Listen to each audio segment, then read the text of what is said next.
This is the M1 Garand disassembly and reassembly of the bolt and how to take it down. You can use one of two tools. You can use the M10 tool, which looks like this. This is the face that we'll be using to take the extractor out.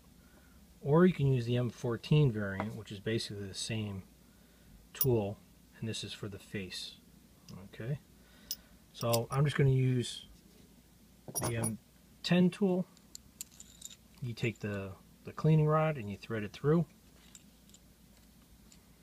And what we're going to do is check the face. We're going to push it in the ejector here, and this little flag is going to get underneath the extractor right here. Bring it a little closer for you. And we're going to push back to the rear of the bolt. Get that flag in there. See how the ejector right there is pushed in? The flag goes to the back of the face of the bolt.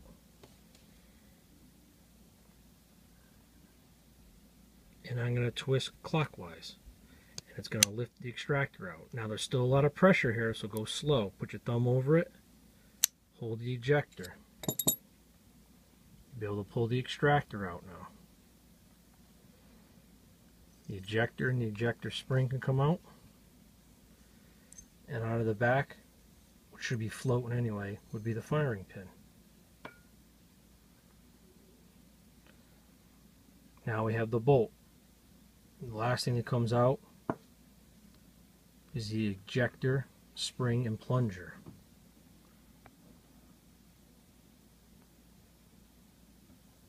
A little too close, huh? Okay, reassembly could be a little bit harder for most people, especially when they don't have the tool. I'm not going to use the tool, but I'm going to show you a little cheaper and inexpensive way to do it at the house. The first thing we're going to do is going to put the the extractor, spring, and plunger in the firing pin. And I'm going to hold the back of it in the palm of my hand, keeping it forward. And I'm going to put my ejector in. Now the problem with this is that the cut in there, once in this hole here,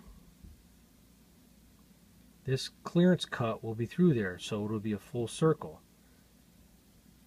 Basically the rod portion of the extractor will end up catching in here and keeping the ejector from coming out. That's what keeps it in place. And then this divot here will be the head of the plunger. The problem is most people, because of the camphor on the ejector, it's hard for people to get that in place and put the extractor in. So sometimes I'll put a little gun oil on the plunger head or the extractor. I'm using hops. A lot of people don't like hops, but it works for me for now. And one of the problems is getting the ejector far enough inside without it twisting. And what I've done, and I'm going to show you right now, I'm going to pan the camera, and on my workbench I've drilled in and put a brad, and I just left it sticking out just a little bit, just enough. And what I'm going to do is I'm going to push in on the ejector, guiding it. And in there,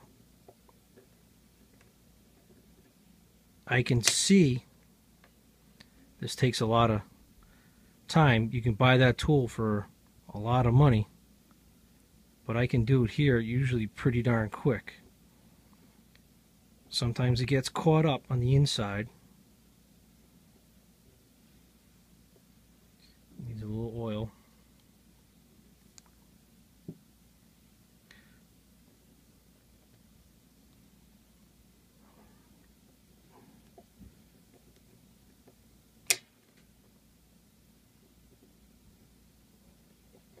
Yeah, of course it's going to make a liar out of me.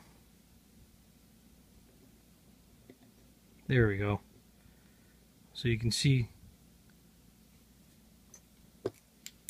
how it clears. See how it's cleared it?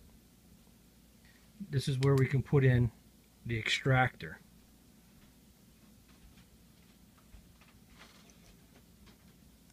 Push it to the upper side of the extractor, and then you'll be able to push together and push it in.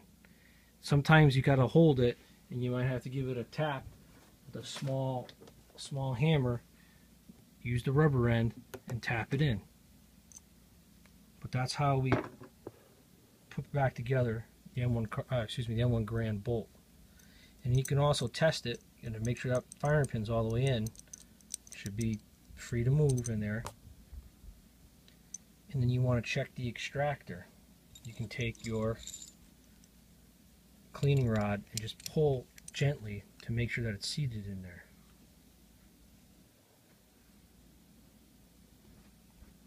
You can see how it's given. And that's how you disassemble and reassemble your M1 Garand bolt.